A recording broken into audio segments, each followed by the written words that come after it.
नमस्कार, मैं विनोद कुमार शर्मा धर्मवाणी में आपका स्वागत करता हूं, आपका अभिनंदन करता हूं।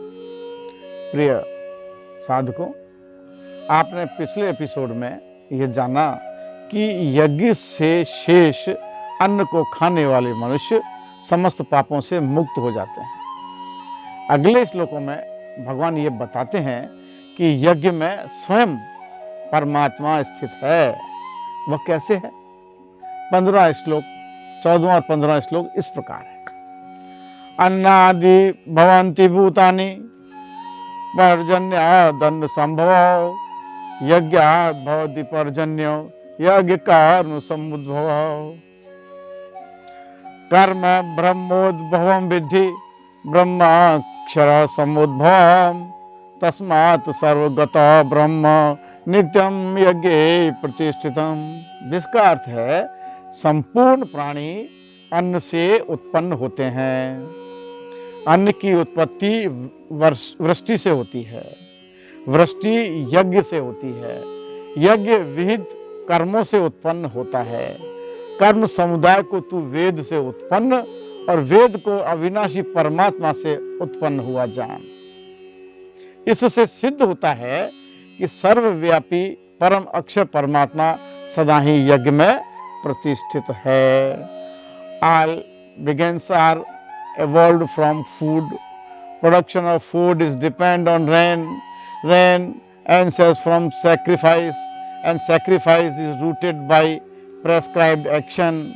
Knows the prescribed action has its origin in the Vedas, and the Vedas proceed from an indestructible God. Hence, the all-providing infinite is always present in sacrifice. Adgadanand जी महाराज इसकी व्याख्या इस प्रकार करते हैं कि संपूर्ण प्राणी अन्न से उत्पन्न होते हैं। अन्न ही परमात्मा है। ब्रह्म को उद्देश्य बनाकर प्राणी यज्ञ की ओर अग्रसर होता है। अन्न की उत्पत्ति वृष्टि से होती है, बादलों से होने वाली वर्षा नहीं, बल्कि भगवान की कृपा वृष्टि। पूर्व संचित कर्म ही इस जन्म में जहां से साधन छूटा था वहीं से इष्ट की कृपा के रूप में बरस पड़ता है। आज की आराधना से कल भगवान की कृपा बरसेगी। इसलिए बरसात से यज्ञ से होती है और यज्ञ कर्म वेद से उत्पन्न होते हैं। वेद ब्रह्म में स्थित महापुरुषों की वाणी है। जो तत्व विदित नहीं है उसकी प्रत्यक्ष अनुभूति का नाम वेद है, न कि कुछ श्लोकों का संग्रह वेद है। वेद अविनाशी परमात्मा से उत्पन्न हुआ जान। वेदों को कहा तो महात्माओं ने है, किंतु महात्मा परमात्मा के साथ तद्रूप हो चुके हैं। उनके माध्यम से अविनाशी परमात्मा ही बोलता है।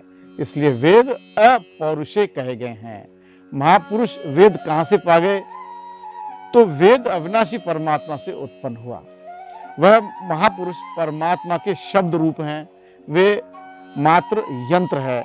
इसलिए उनके द्वारा वही बोला गया है, क्योंकि यज्ञ के द्वारा ही मन के निरोध काल में वह विदित होता है। इसलिए सर्वव्यापी परम अक्षर परमात्मा सदा यज्ञ में ही प्रतिष्ठित है। श्रीमान जयदयाल जी गोविंद साहब ने इसकी व्याख्या इस प्रकार की है कि यज्ञ शब्द से यहाँ केवल हवन की विवक्षित ही नहीं है, लोक उपकार के अर्थ में होने वाली समस्त क्रियाओं से संपादित सत्कर्मों का नाम यज्ञ है। गीता में ब्रह्म शब्द के 4 प्रयोग हुए हैं। पहला प्रकृति, दूसरा ब्रह्मा, तीसरा वेद और चौथा ब्राह्मण के रूप में हुआ है। यहाँ कर्मों की उत्पत्ति का प्रकरण है और विहित कर्मों का ज्ञान मनुष्य को वेद या वेदानुकूल शास्त्रों से ही होता है। इसलिए ब्रह्म शब्द का अर्थ वेद समझना चाहिए। इसलिए ब्रह्म का अर्थ वेद ठीक है, क्योंकि परमात्मा तो स्वयं अक्षर है। अक्षरों में लिखा गया ही वेद है। ब्रह्म का अर्थ उत्पत्ति करता है और उत्पत्तिकर्ता ने जो प्रकृति के रूप में महान गुण प्रकट किए हैं उनका संग्रह अक्षर के रूप में वेदों में हुआ है। इसलिए यहाँ अक्षर को परमेश्वर कहा गया है, क्योंकि ब्रह्म परमेश्वर नित्य है। इस प्रकार उसका विधान वेद भी नित्य है, इसमें कोई संदेह नहीं है। यहाँ परमात्मा से उत्पन्न अक्षरों का संग्रह वेद है, यानी वेद ज्ञान का संग्रह है। श्रीमान राम सुखदास जी महाराज कहते हैं कि निष्काम भाव पूर्व किए जाने वाले अलौकिक और शास्त्रीय विहित सभी कर्मों का नाम यज्ञ है।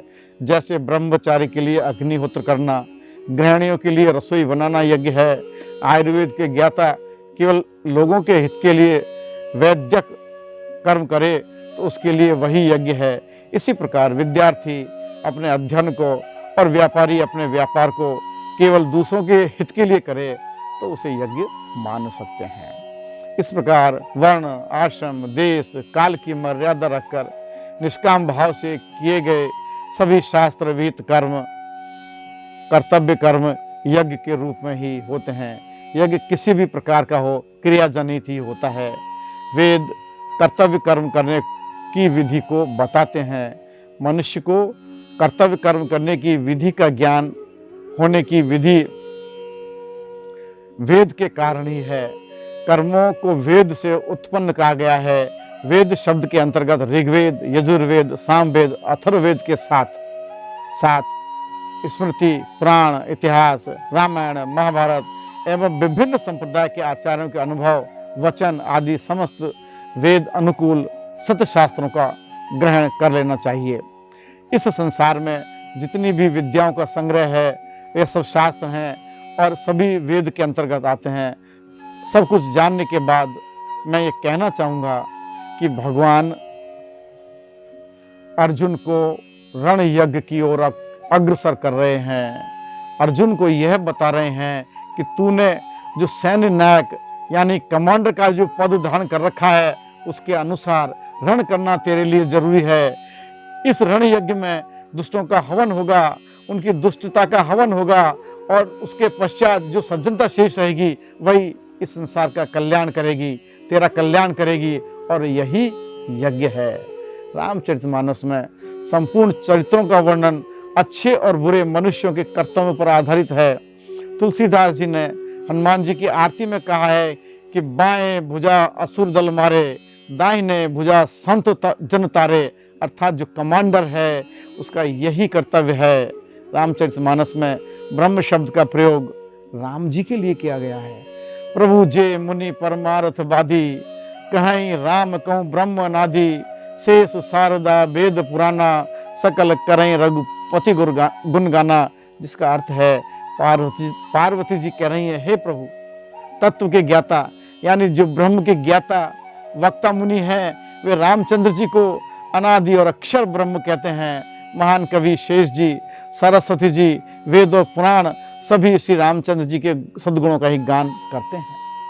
इस प्रकार गीता और रामचरितमानस दोनों ग्रंथ सद्गुणों के लिए सदकर्मों को करने की प्रेरणा देते हैं। इसलिए साथियों सुनते रहें रामचरितमानस और गीता की वाणी, सभी का कल्याण होगा। इसलिए हमारा नारा है गीता मानस की वाणी घर घर पहुंचानी।